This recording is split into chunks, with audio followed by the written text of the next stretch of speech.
We frequently receive questions on different HC topics, so we decided to answer those questions and share with you. If you have any interesting questions that you want to be answered, so please write them on the comment part and we will consider them in our next videos. So let's see what's our next question. What is risk?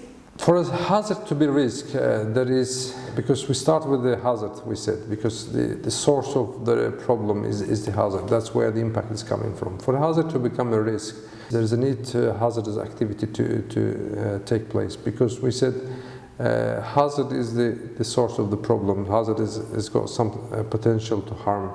Then we have a target. What is the target? Target is a human. So if whether human approach to hazard or hazard approaching to human, times they start getting closer to each other, moving to each other, and then the risk factor becomes risk factor occurs there, so it becomes a risk.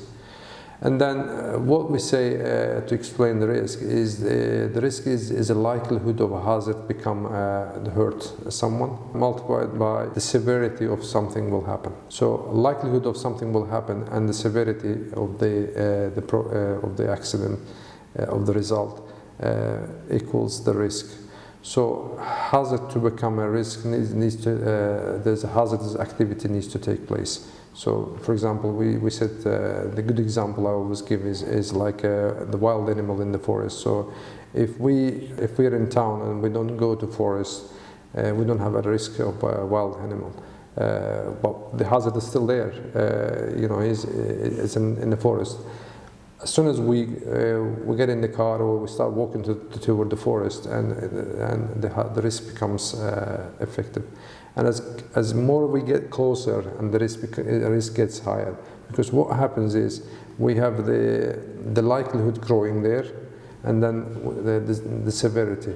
And because likelihood is when we get there, we are attacked by this wild animal. The outcome, the result may be death or severe injury.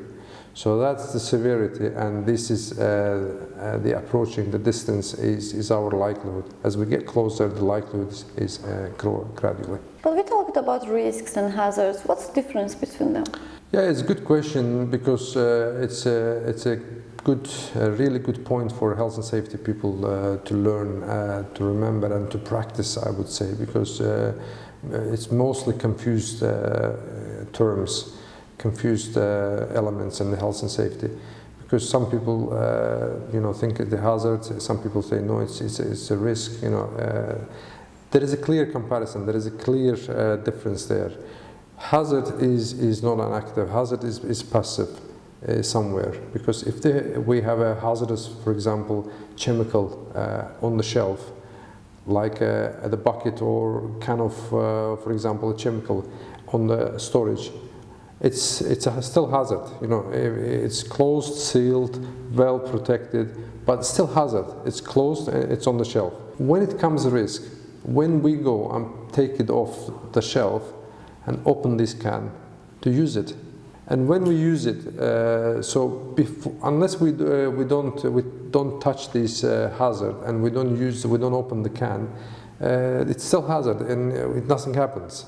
But what happens when we start actually taking action?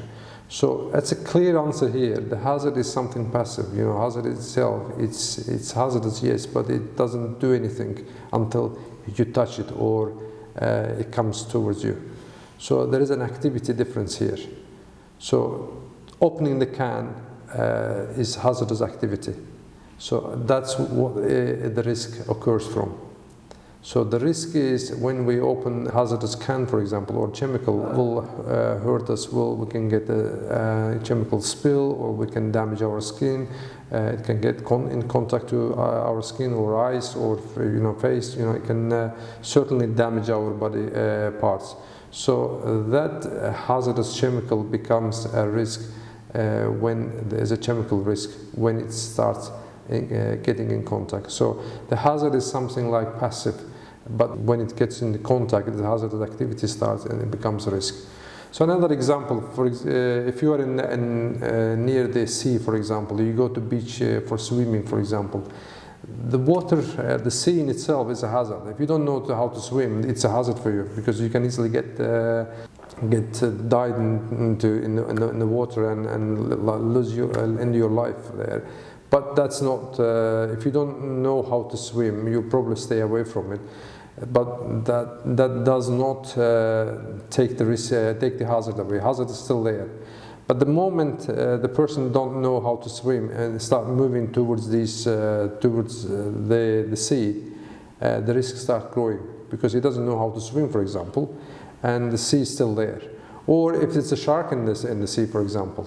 So the shark is there and you're on the land, and it's still hazard. But unless you don't get into water, so as soon as you get into water, then there is a risk that that shark will come and create, for example, will hurt you, for example. So this is what is. Shark is still hazard, sea is still hazard, chemical is still hazard. But as soon as they get into contact or the potential to get in contact with the people, that's where the risk starts. So this is the difference between risk and hazard. Thanks. Do you know what question comes next? Subscribe to our channel to find out the next question with us.